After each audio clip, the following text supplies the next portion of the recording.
Olá pessoal, tudo bem? Sejam bem-vindos ao canal. A história de hoje vem direto do sertão de Alagoas e fala sobre uma criatura que muitos por lá conhecem bem. O zumbi de cavalo, ou como alguns chamam, a caipora. Essa é uma daquelas histórias que te fazem pensar duas vezes antes de entrar numa mata fechada, principalmente quando o sol começa a se pôr. Então, ajeita aí na cadeira, apaga a luz, se tiver coragem, e vem comigo ouvir esse relato arrepiante. Tudo começou numa tarde quente, daquelas que o sol parece que vai rachar a terra. Eu e meu amigo, o João, tínhamos uns 17 anos na época. A gente cresceu junto, correndo por aquelas terras do meu pai, conhecendo cada pé de mandacaru, cada riacho seco. Naquele dia, a tarefa era simples: levar o gado de uma pastagem que já estava ficando rala para outra, mais verde, que ficava do outro lado de uma pequena mata. Era uma rotina, algo que a gente já tinha feito dezenas de vezes. O sol já descia no horizonte, pintando o céu com tons de laranja e roxo. O ar estava parado, abafado, e o único som era o dos chocalhos das vacas e o zumbido insistente dos mosquitos. A gente ia conversando, fiado, rindo de besteira, como sempre. Lembro de comentar com o João como o dia estava estranhamente quieto. Nem os passarinhos cantavam. Ele só deu de ombros e disse que era o calor, que até os bichos estavam com preguiça. Chegamos na beira da mata. Era uma área de mata ciliar, mais densa e escura que o resto da caatinga. As árvores eram altas, com cipós grossos que se entrelaçavam como cobras gigantes. Sempre que a gente passava por ali, eu sentia um arrepio. Meu avô costumava dizer que certas matas têm dono e que a gente só entra com permissão. Mas, coisa de gente antiga. A gente pensava, a trilha era estreita e o gado foi entrando em fila, meio ressabiado. Nós ficamos para trás, garantindo que nenhum animal se desviasse. A gente estava encostado na cerca, esperando o último bezerro passar, quando tudo começou. Primeiro, foi um silêncio tão profundo que chegou a doer no ouvido. Todos os pequenos ruídos da natureza simplesmente pararam. O zumbido dos insetos, o farfalhar das folhas, tudo sumiu. Eu olhei para o João e ele também estava com a testa franzida, olhando em volta. Você ouviu isso? Eu perguntei baixinho. Ouviu o quê? Não estou ouvindo é nada, ele respondeu. E a voz dele saiu estranha, naquele silêncio total. E então, o som veio. Começou baixo, um estalo seco, como um galho grosso, quebrando, depois outro e mais outro. De repente, lá do fundo da mata, veio um barulho que eu nunca vou esquecer. Não era som de bicho, não era som de gente. Era um estrondo, um barulho de destruição em massa. Parecia que um trator gigante e desgovernado tinha entrado na mata, derrubando tudo pelo caminho. As árvores estalavam e caíam com um baque surdo que fazia o chão tremer de leve sob nossos pés. O som era caótico, violento. Era como se um tornado estivesse preso lá dentro, girando e arrancando tudo da terra. O gado, que já estava quase todo dentro da trilha, entrou em pânico. Os animais começaram a mugir alto, a se empurrar, tentando voltar. Alguns correram em disparada para o pasto aberto. Outros se embrenharam na mata rala ao lado da trilha, desesperados. Eu e João ficamos paralisados. O coração parecia que ia sair pela boca. A gente se olhou e eu vi nos olhos dele o mesmo pavor que eu estava sentindo.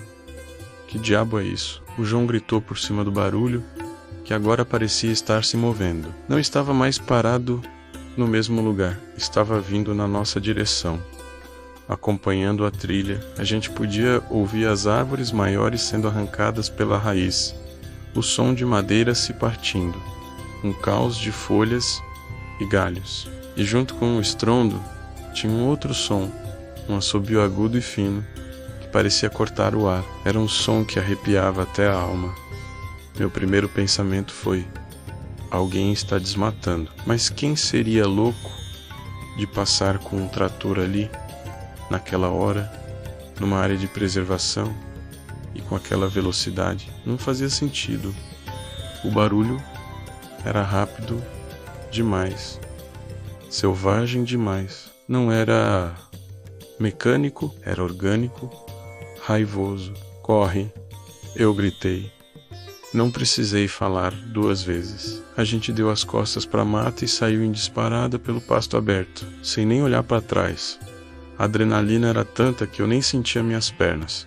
Só corria. O som da destruição nos perseguia cada vez mais perto, cada vez mais alto. O assobio fino parecia estar bem atrás da gente, como se o que quer que fosse estivesse nos caçando. Corremos como se nossa vida dependesse disso, e talvez dependesse mesmo. Só paramos quando chegamos na porteira da sede da fazenda, a quase 1 quilômetro de distância. Estávamos sem fôlego, suados, com o peito doendo. Quando olhamos para trás, na direção da mata, o som tinha parado. O silêncio voltou, tão súbito quanto o barulho começou. O sol já tinha se posto completamente, e a escuridão começava a tomar conta de tudo. Meu pai e um dos vaqueiros saíram da casa, assustados com a nossa chegada e com a debandada de parte do gado. A gente ofegante tentou explicar o que tinha acontecido. Falamos do barulho, do trator, do tornado, do assobio. Meu pai ouviu tudo com uma cara séria. O vaqueiro, um senhor já de idade chamado Seu Zé, só balançava a cabeça devagar, com o olhar de quem já sabia do que se tratava. Quando terminamos de contar, Seu Zé olhou para a gente e disse, com a voz baixa: "Vocês deram sorte, meninos. Não era trator, não. Vocês irritaram o dono da mata. Era o Zumbi de Cavalo. Ele não gosta de barulho, nem de gente passando na trilha dele na hora errada." Na hora, a gente achou que era história de velho para assustar menino. Mas a imagem daquela destruição, o som, o medo que a gente sentiu era real demais. No dia seguinte, bem cedo, meu pai, Seu Zé e mais 2 homens, todos armados com espingardas, foram até a beira da mata. Eu e o João fomos junto, mas ficamos à distância. O que eles viram confirmou o nosso terror. A trilha estava devastada. Árvores grossas, com troncos que uma pessoa mal conseguia abraçar, estavam caídas, algumas arrancadas pela raiz, outras partidas ao meio,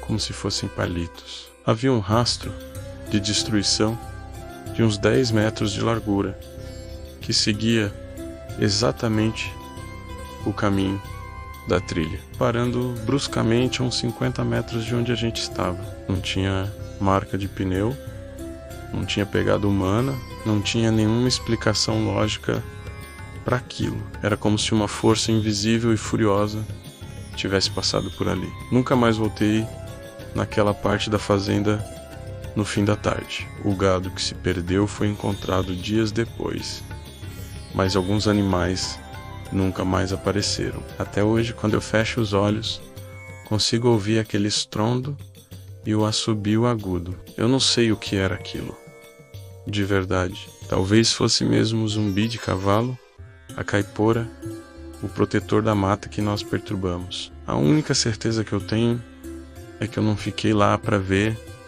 e agradeço a Deus por isso. Tem coisas nesse mundo, principalmente no sertão, que é melhor a gente não tentar entender. É só respeitar e manter distância. E essa foi a história de hoje. O que você acha que causou aquele estrondo todo na mata. Deixa aqui nos comentários a sua opinião. Eu vou adorar ler. Se você gostou do vídeo, não se esqueça de deixar o seu like, se inscrever no canal e ativar o sininho para não perder nenhum relato. Muito obrigado por assistir e até a próxima.